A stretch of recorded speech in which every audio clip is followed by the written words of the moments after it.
yang telah diberikan. Mudah-mudahan dengan adanya pertemuan Kopel ini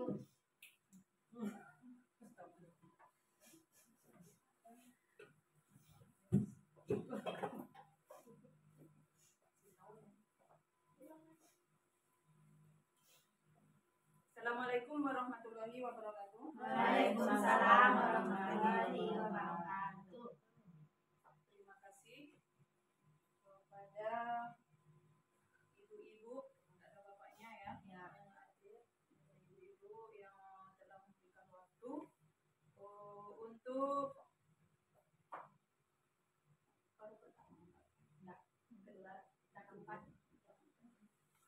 pelaksanaan Kombel ini, yang saat ini ibu kita Bu Yeyeng akan menyampaikan materinya yang akan kita dengarkan bersama, sehingga kita tahu dan paham apa-apa saja itu yang aset, apa-apa yang termasuk wilayah aset yang ada di lingkungan SD 11 Gunungan Parit Rantang ini. Tapi sebelum itu ya tentu kita tahu mungkin, tapi kan kurang jelas mana-mana aja. Paling tidak kalau yang namanya aset tentu cuma berupa barang-barang yang ada di sekolah, kemudian mobiler ataupun alat-alat ini apa namanya ini, laptop, elektro yang ada di sekolah itu mungkin termasuk aset. Kalau ibu-ibu untuk membuka itu nggak panjang-panjang ya, jadi kita juga nggak banyak sih, cuma sedikit, tapi nggak apa-apa, nggak masalah. Puji syukur kehadirat Allah Subhanahu wa Ta'ala, yang mana pada pagi menjelang siang ini kita berkumpul di ruangan yang sangat sederhana ini, tapi menurut ibu mewah, karena kita satu-satunya punya tempat untuk berkumpulnya guru di ruangan khusus. Jangan lupa beriring salam, marilah kita haturkan kepada junjungan umat Islam sedunia, yaitu Nabi besar Muhammad Sallallahu Alaihi Wasallam, yang telah mengarahkan kita, menunjukkan kita ke jalan yang benar, jalan yang lurus, jalan yang diridhoi oleh Allah Subhanahu wa Ta'ala, dan yang nantinya seandainya kita mengikuti jejak beliau sehingga kita mendapat syafaat yaumul akhir nanti. Allahumma amin. Ibu-ibu yang saya hormati, saya sebagai orang tua yang dituakan selangkah di SD 11 Gunungan Parit Rantang ini, saya mengucapkan terima kasih bagi ibu-ibu yang bisa mengikuti CGP. Sudah 2 orang, mudah-mudahan yang belum bisa besok bisa mengikuti jejak-jejak yang sudah di depan ini, sehingga SD 11 ini tidak tertinggal dari SD-SD yang lain yang telah maju duluan gitu.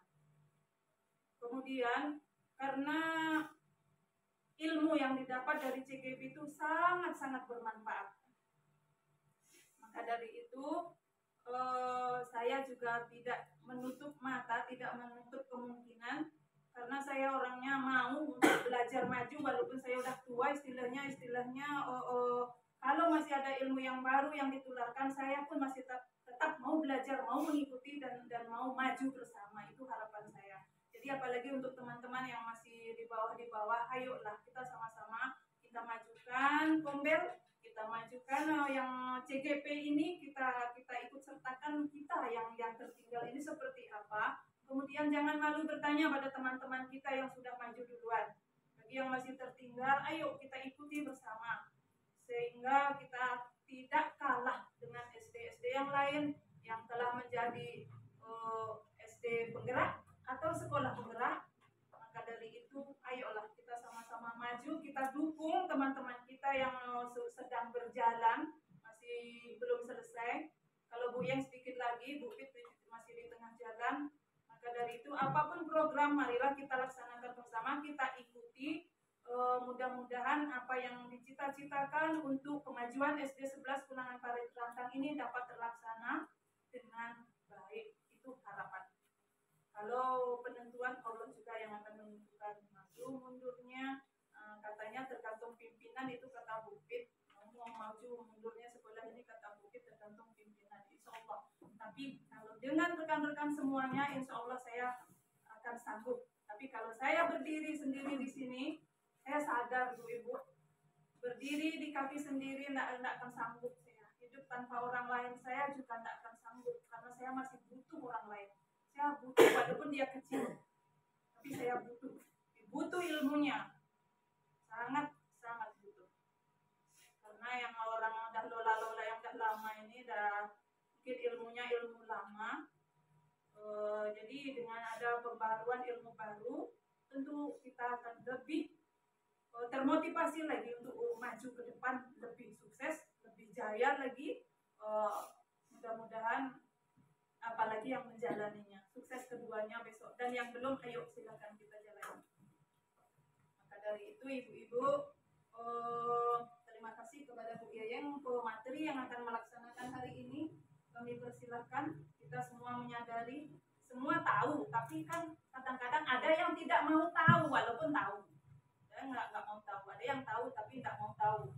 Tahu tapi sekedar tahu apa mana batasan yang mau kita pelajari hari ini. Mungkin itu yang perlu saya sampaikan.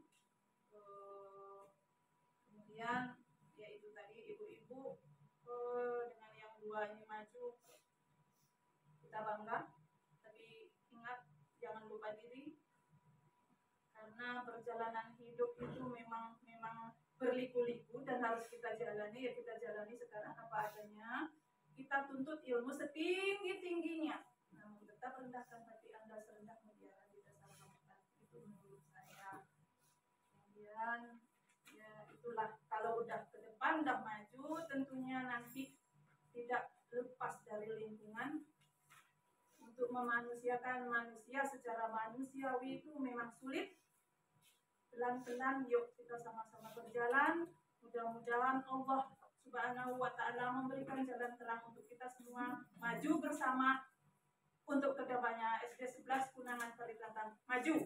Terima kasih. Assalamualaikum warahmatullahi wabarakatuh. Waalaikumsalam warahmatullahi wabarakatuh.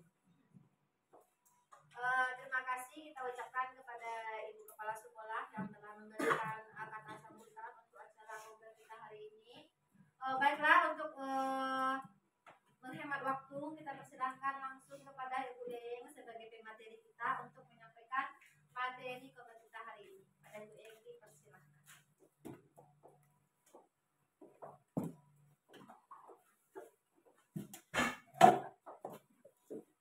Baik, ibu-ibu sekalian, terima kasih kepada Ibu Kepala Sekolah yang sudah memberikan kesempatan bagi saya untuk berbagi praktik baik ya Bapak Ibu, yang mana yang sudah saya pelajari di CGP Angkatan 10 mengenai yaitu tentang aset dan modal yang dimiliki oleh sekolah atau komunitas.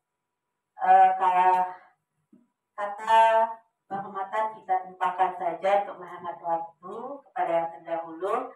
Kita langsung aja ke materinya, yaitu di sini kita akan mendiskusikan bersama mengidentifikasi aset dan modal yang dimiliki oleh sekolah atau komunitas. Nah, yang mana ya Bapak Ibu ya, kita semua tahu yang aset. Setiap bulan mungkin ya melaporkan aset kita, nak setiap tahun. Yang mana yang kita laporkan mungkin di sana itu mungkin seperti kursi, gedung, itu yang mungkin yang selama ini yang kita tahu. Dan juga termasuk saya sebelum saya mempelajari ini, saya cuma melihat aset itu yang dilaporkan saja. Nah, itu yang saya pahami. Tapi setelah dipelajari, rupanya Bapak Ibu banyak aset yang bisa kita manfaatkan. Tidak hanya kursi, meja, gedung, atau yang lainnya. Banyak yang lainnya yang bisa kita manfaatkan. Nah, di sini aset ini ada dia dua, yaitu ada yang berbasis aset atau kekuatan dan ada juga yang berbasis kekurangan. Yang mana mungkin selama ini kita berpikir bahwa kita akan berpikir berbasis kekurangan kebanyakan ya Bu.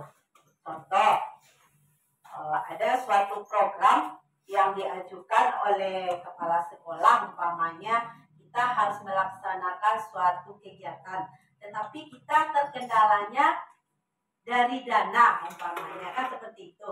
Pasti kita bilang, gimana Bu, dana kita nggak ada, siswa kita sedikit, kan selama ini kan kita seperti itu. Nah, itu namanya berbasis kekurangan. Kalau kita berbasis aset atau kekuatan, kita bisa memanfaatkan. Contoh, di lingkungan kita, di masyarakat, kita dekat dengan pabrik. Nah, kita bisa bekerja sama dengan pabrik dengan mengajukan proposal contohnya. Jadi kita bisa berpikir aset atau kekuatan apa yang bisa kita manfaatkan di lingkungan kita. Itu yang sebenarnya akan kita bahas hari ini.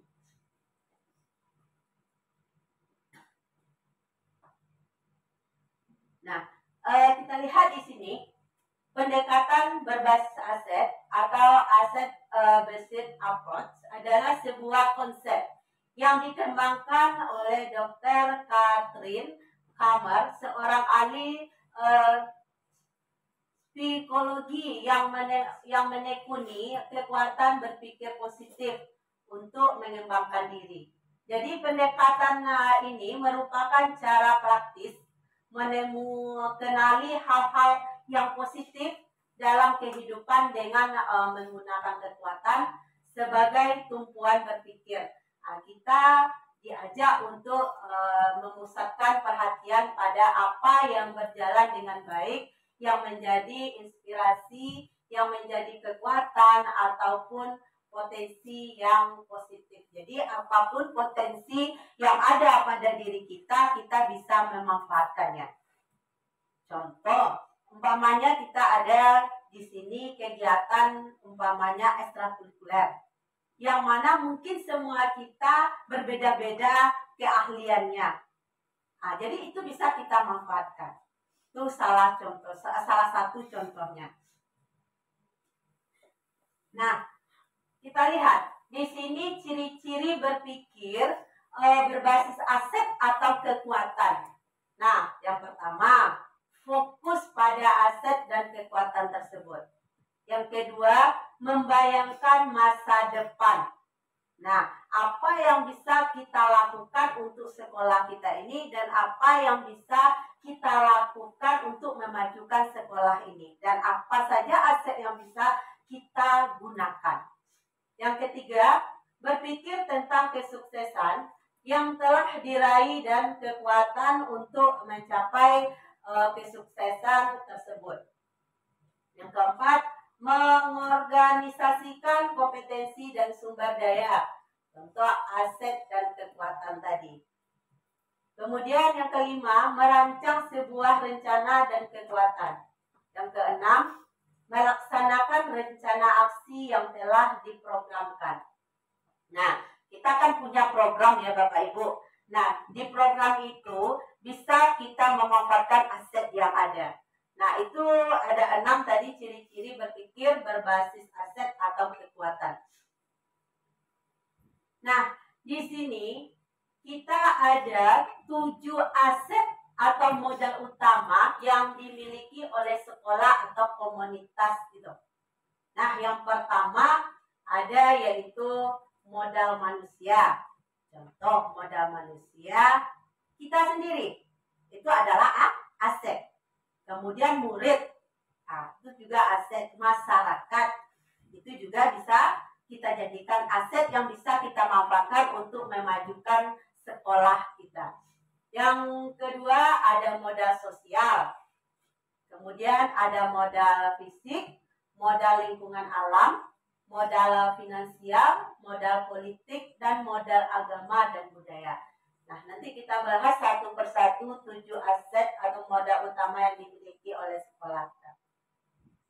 Yang pertama yaitu modal manusia, yaitu SDM-nya yang berkualitas, SDM yang cerdas, keterampilan yang ada di komunitas, masyarakat, dan lingkungan sekitar.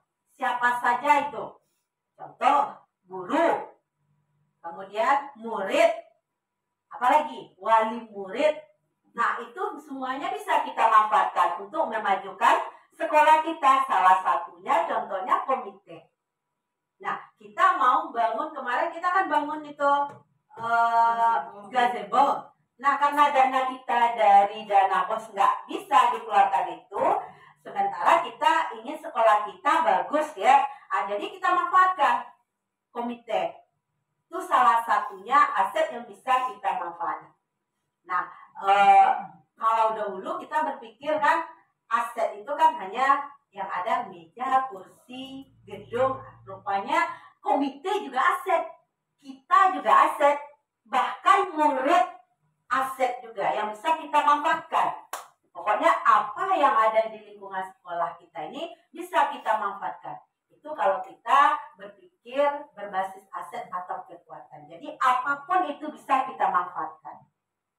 Nah, dengan kita apa? Dengan cara kita bekerja sama atau kolaborasi dengan kepala sekolah, guru, masyarakat, ataupun murid. Oke, kita lanjut. Yang kedua, modal sosial.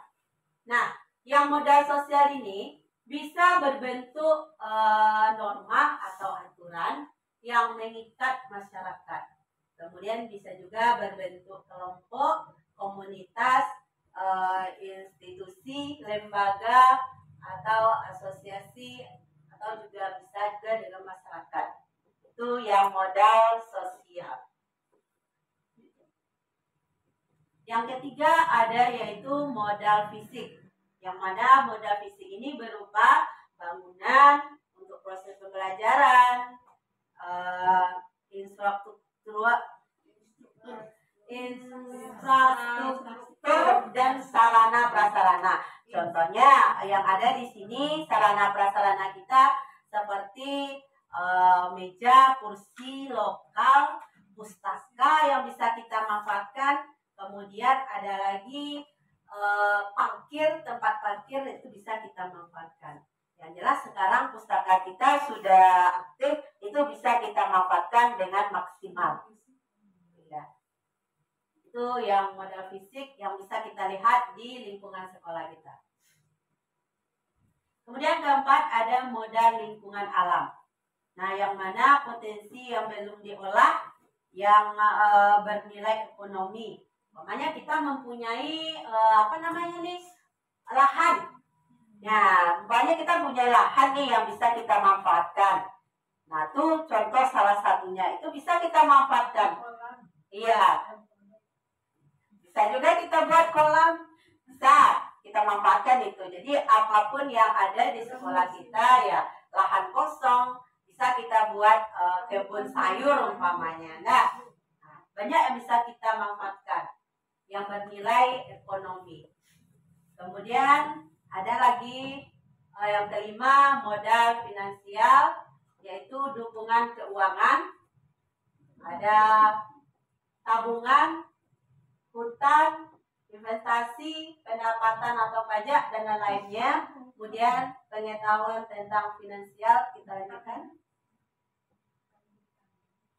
Lanjut modal politik yang berkaitan dengan kekuasaan atau kebijakan, kemampuan kelompok untuk mempengaruhi distribusi sumber daya alam unit sosial.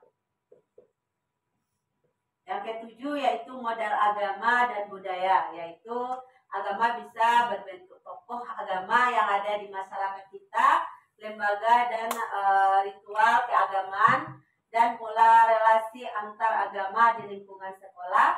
Kemudian kebudayaan merujuk pada hasil cipta dan karya yang unik yang lahir dari ide dan gagasan, norma, perilaku, serta benda. Baik, Bapak Ibu, yang mana modal manusia terdiri dari yang saya sampaikan tadi, yaitu ada murid, yang mana murid ini tidak semuanya kita anggap murid ini tidak bisa kita manfaatkan. Bahkan murid ini banyak yang bisa kita manfaatkan dari murid. Itu salah satunya contohnya anak kita bisa kita manfaatkan. Contoh kelas tinggi ya, bisa kita manfaatkan pengetahuannya untuk membimbing adik-adiknya. Itu salah satunya. Kemudian guru tenaga kependidikan itu juga termasuk modal manusia, orang tua, wali murid, masyarakat di sekitar sekolah, tokoh masyarakat, kemudian tokoh agama. Itu juga termasuk modal manusia. Itulah modal manusia yang bisa kita manfaatkan. Kemudian ada lagi modal lingkungan alam. Contohnya taman yang dimiliki sekolah bisa kita manfaatkan untuk media pembelajaran. Kemudian kebun yang ada umpamanya di sekolah. Kalau ada kebun sawit bisa kita manfaatkan. Kemudian sungai yang ada di sekitar sekolah untuk media pembelajaran bisa kita manfaatkan. Kemudian kolam ikan yang ada di sekolah banyak. Kemudian pabrik, ya kita sini pabrik kayu, pabrik sawit yang ada Bu. Somel ada juga kan. Itu bisa sebenarnya kita manfaatkan. Umpamanya dana kita kurang untuk membuat suatu kegiatan. Kita ada program membuat kegiatan tapi kita terkendala dengan dana tadi. Nah, bisa kita kerjasama dengan pabrik-pabrik tersebut untuk melaksanakan kegiatan kita itu. Dengan cara apa? Umpamanya kita membuat proposal umpamanya. Itu salah satunya modal lingkungan alam yang bisa kita manfaatkan. Yang berikutnya modal sosial. Modal sosial bisa yang kita manfaatkan terdiri dari dinas kesehatan, puskesmas atau postu, yang mana di sini kita kan kerjasama juga dengan puskesmas. Contoh penyuluhan dari puskesmas, itu namanya kita kan memanfaatkan itu modal sosial namanya kan. Kemudian perangkat daerah, wali nagari, jorong atau kepolisian. Contoh kita meminta bantuan kepada Kapolsek umpamanya penyuluhan tentang bahaya narkoba di sekolah kita. Nah, bisa kita manfaatkan modal sosial itu. Kemudian kesepakatan niniak mama atau kesepakatan daerah umpamanya anak yang berusia sekolah wajib belajar mengaji di surau umpamanya. Masyarakat sekolah di daerah sendiri, termasuk di zonanya, bisa kita bekerja sama dengan niniak mama. Nah, di daerah-daerah itu niniak mama itu kan ada pegangannya, kuat pegangannya untuk membantu cucu kemenakannya. Diwajibkan kata niniak mama, ya wajib dia melakukannya. Bisa kita manfaatkan itu. Kemudian ada lagi modal fisik yang terdiri dari itu yang tadi sarana dan prasarana yang ada di sekolah kita seperti bangunan, ruangan kelas yang bisa kita manfaatkan, pustaka, kemudian labor. Nah kebetulan sekarang kita nggak ada labor, enggak Bu. Nah yang ada aja dulu kita manfaatkan seperti pustaka. Itu udah bisa kita manfaatkan semaksimal mungkin karena kita udah ada pustaka. Kemudian masjid di sekolah atau musola yang bisa kita manfaatkan dengan maksimal di sekitar lingkungan sekolah kita, kantin sekolah, kemudian lapangan olahraga yang ada di sekitar lingkungan sekolah kita seperti ada lapangan voli umpamanya. Nah, bisa kita manfaatkan untuk anak-anak kita. Nah, apa yang ada di lingkungan kita itu bisa semua yang kita manfaatkan. Toilet bisa kita manfaatkan. Jadi kita bisa manfaatkan modal fisik yang ada di sekolah kita. Nah, yang tadi modal fisik itu sarana prasarana tadi.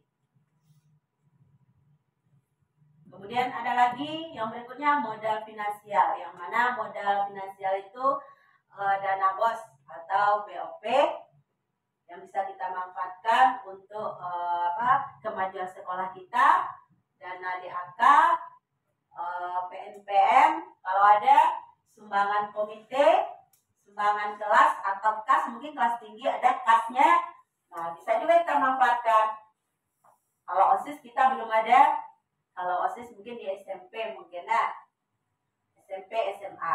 Kemudian bisa juga kita manfaatkan keuntungan koperasi sekolah seperti kantin. Nah, bisa kita manfaatkan itu untuk kemajuan sekolah kita. Hasil kebun sekolah kalau kita ada, pokoknya kita ada sawit, bisa kita manfaatkan itu. Kemudian bantuan dari donatur sekolah umpamanya, ada dari kita manfaatkan, ada dapat dana pokir mungkin itu bisa juga itu kita manfaatkan. Nah, kemudian modal politik. Nah, hubungan yang baik antara pihak sekolah dengan tokoh masyarakat. Seperti tadi minyak mama. Kemudian kepala sekolah yang merangkap sebagai jurnalis atau wartawan yang selalu mengekspos kegiatan sekolah. Itu yang tadi yang di FB selalu ekspos kegiatan apapun kegiatan sekolah kita ekspos ke FB, ke dunia maya gitu. Biar bukan pamer enggak juga ya, bisa itu yang modal politik gitu kan. Kemudian kemampuan sosial kepala sekolah dan guru dalam menjalin hubungan yang baik dengan masyarakat di luar sekolah. Nah, itu salah satu modal politik yang bisa kita manfaatkan. Nah, kemudian ada lagi modal agama dan budaya yang terdiri dari yaitu sifat masyarakat yang masih memegang teguh adat istiadat, tradisi dan budaya sehingga sangat mendukung program sekolah. Contohnya kita ingin mengadakan suatu program keagamaan. Nah, yang mana nanti di masyarakat ada tokoh-tokoh agama yang bisa kita manfaatkan. Seperti contohnya untuk Maulid Nabi kemarin ya Bu ya. Nah, bisa itu kita manfaatkan. Jadi ternyata masyarakat atau tokoh agama juga merupakan aset bagi sekolah kita yang bisa kita manfaatkan untuk kemajuan sekolah kita. Agama sepertinya peserta didik yang homogen sehingga memudahkan mengembangkan kegiatan keagamaan di sekolah kita. Yang mana di SD kita walaupun ada 2 agama di sini, tapi homogennya tetap agama Muslim ya, agama Islam. Nah, itu juga bisa kita manfaatkan. Kemudian kerjasama dengan pihak KUA dalam kegiatan tahfiz. Umpamanya kita ingin melakukan program tahfiz, umpamanya ada program keagamaan, mengadakan program tahfiz, kita bisa bekerja sama dengan KUA. Itu salah satunya. Kemudian bisa juga dengan paguyuban, cara bergotong royong, yang mana paguyuban ini sudah banyak juga yang dilaksanakan, yang memanfaatkan wali murid juga, seperti memperbaiki lokal umpamanya. Jadi ada paguyuban kelas namanya. Tuh, bisa kita manfaatkan itu. Kemudian budaya bakau adat, seperti di daerah-daerah kita kan ada tuh bakau adat umpamanya. Itu bisa juga kita manfaatkan untuk kelangsungan pembelajaran di sekolah kita. Ya, baik Bapak Ibu, mungkin itu tadi sedikit sosialisasi tentang aset atau kekuatan yang bisa kita manfaatkan. Nah, jangan kita berpikir berbasis kekurangan terus. Nah, Bu, kita nggak ada itu. Kita tidak bisa melakukan itu, Bu, karena kita tidak ada ini. Nah, kita bisa memanfaatkan apa yang ada di sekolah kita. Jadi, kita harapkan kita bisa berpikir berbasis aset atau kekuatan. Apapun itu yang ada di sekolah kita, bisa kita manfaatkan. Baik, Bapak Ibu, mungkin itu sedikit tadi tentang aset yang bisa kita manfaatkan di lingkungan sekolah kita, yang mana kita jangan untuk yang kedepannya kita berpikir berbasis kekuatan hendaknya, berbasis aset. Nah, jangan kita hanya berbasis kekurangan saja. Saya nggak bisa ini, saya nggak bisa itu. Seharusnya kita berbasis aset, berpikir berbasis aset lagi, kekuatan. Apapun yang ada di lingkungan kita, kita manfaatkan. Apa yang bisa kita manfaatkan? Nah, baik Ibu semuanya, mungkin itu materi pada hari ini yang bisa saya sampaikan. Mudah-mudahan bermanfaat bagi kita semuanya untuk memajukan sekolah kita ini. Kita bersama-sama kita bisa untuk memajukan sekolah yang kita cintai ini. Baik Bapak Ibu, saya cukupkan dengan Assalamualaikum warahmatullahi wabarakatuh. Waalaikumsalam warahmatullahi wabarakatuh. Baik ibu-ibu semuanya, demikianlah acara kita pada hari ini, yaitu tentang sosialisasi aset dan modal sekolah. Ternyata selama ini yang pandangan kita aset itu hanya adalah berupa barang. Tetapi setelah diberikan materi oleh Ibu Yeyeng tadi, terbukalah pikiran kita. Ternyata yang di sekeliling kita semuanya ini adalah aset dan modal untuk sekolah kita. Terima kasih kepada Ibu Yeyeng kami ucapkan karena memang sangat bermanfaat sekali materinya, membuka cakrawala pemikiran kita bersama. Sarana prasarana barang yang disebutkan tadi itu hanya sebagian kecil dari aset dan modal sekolah. Ternyata banyak lagi yang bisa kita manfaatkan. Demikian saja saya sudahi dengan Assalamualaikum warahmatullahi wabarakatuh.